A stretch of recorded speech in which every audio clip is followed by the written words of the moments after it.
Good evening বন্ধুরা, Rumpa's healthy food চ্যানেলে সব দিনের মতো আজও সবাইকে স্বাগত। আজ আমি আপনাদের জন্য বানিয়েছি কড়াই চিকেনের রেসিপি। তার জন্য নিয়েছি চিকেন, ক্যাপসিকাম, ধনেপাতা কুচি, আদা রসুন পেস্ট, টমেটো পিউরি, পেঁয়াজ পেস্ট, ধনে জিরে পাউডার, লবণ, হলুদ, সরষের তেল। ফোড়নে নিয়েছি এলাচ, লবঙ্গ, দারচিনি, তেজপাতা আর শুকনো লঙ্কা। আর চিকেনটা ধুয়ে আমি লবণ হলুদ মাখিয়ে নিয়েছি আর তার মধ্যে দিয়েছি কয়েকটা চেরা কাঁচা লঙ্কা। এখন গ্যাসের ওভেনে কড়াই বসিয়ে দিলাম আর দিয়ে দিলাম সরষের তেল। সরষের তেল খুব কম পরিমাণেই দিচ্ছি। আর দিয়ে দিলাম ফোড়নের জন্য এলাচ, লবঙ্গ, দারচিনি, তেজপাতা, লঙ্কা। তার সাথে দিয়ে দিলাম রসুন আদা পেস্ট। রসুন আদা পেস্টটা দিয়ে যখন এটা হালকা ব্রাউন হয়ে আসবে ও স্মেলটা রসুনের চলে যাবে, তো এই সময় আমি এর মধ্যে দিয়ে দেব যে পেঁয়াজটা আমি পিউরি করে রেখেছি, তো এটা দিয়ে দিলাম।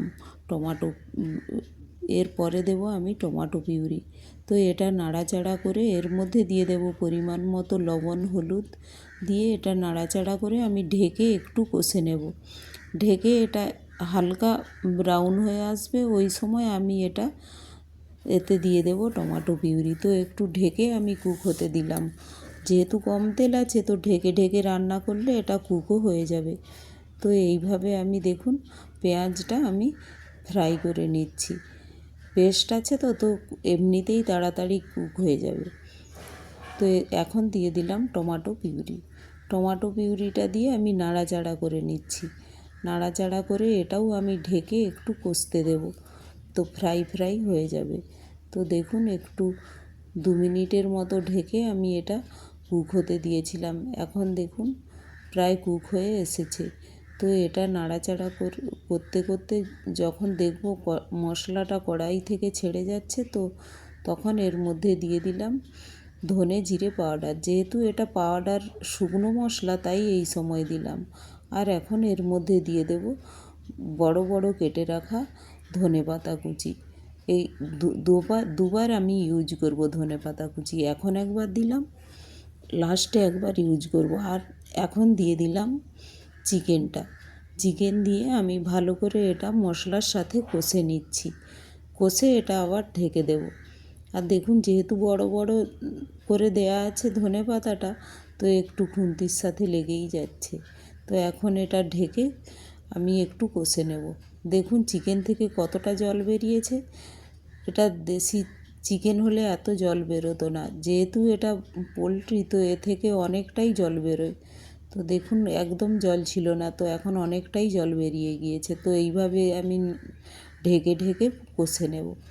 যখন দেখব জলটা শুকিয়ে আসছে, তখন এটা ভাববো যে কষা হয়ে গিয়েছে।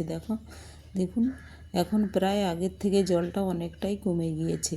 তো এটা ভালো করে নাড়াচাড়া করতে করতেই এটা যখন দেখব তেলটা হালকা ছেড়ে ছেড়ে আসছে, দেখুন এখন তেলটা প্রায় হালকা ছেড়ে ছেড়ে আসছে। তো এখন এই সময় দিয়ে দেবো ক্যাপসিকাম কুচিগুলো।